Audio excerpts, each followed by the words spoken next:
வேலுநாச்சியார் சிவகங்கையிலிருந்து வெளியில போனப்ப ஆங்கிலேயர்கள் பின்னாடியே போனாங்களாம். ஒரு ஆடு மேய்ச்சிக்கிட்டு இருந்த ஒரு சின்ன பொண்ணு, ஏமா இந்த பக்கம் உங்க மகாராணி போனதை நீ பாத்தியா அப்படின்னு கேட்டதுக்கு அந்த பொண்ணு சொன்னாலாம், என் மகாராணி போனதை பார்த்தேன், எந்த பக்கம் போனாங்கன்னு சொல்ல மாட்டேன்னாலாம்.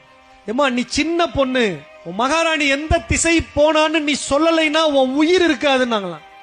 உயிரே போனாலும் பரவாயில்லையா, என் மகாராணியை நான் காட்டி கொடுக்க மாட்டேன். ஆடு மாடு வைக்கிற சாதாரண வேலை பாக்குறமா, நீ உயிர் போயிருச்சுன்னா என்ன பண்ணுவ? ஒண்ணும் இல்ல, என் மகாராணிக்காக என் உயிரை கூட கொடுக்க நான் தயாரா இருக்கேன்யா, எந்த பக்கம் போனான்னு சொல்ல மாட்டேன்னு சொன்னாலாம். இந்த பொண்ணு பேரு காளி. ஆடு மாடு மேய்க்கிற ஒரு இளம் பெண். வெள்ளக்காரன் சொன்னானா, இப்ப சொல்ல முடியுமா முடியாதா?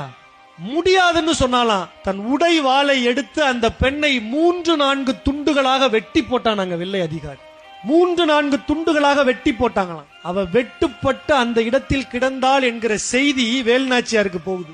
திரும்ப வெற்றி பெற்று அரியணையில் ராணியாக அமர்ந்த வேலுநாச்சியார் உடனே அந்த இடத்துக்கு போறா.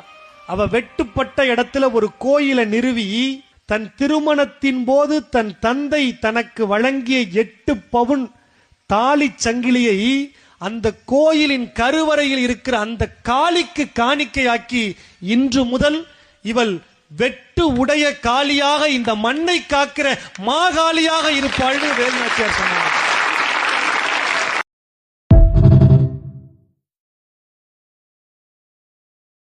Download ShareChat.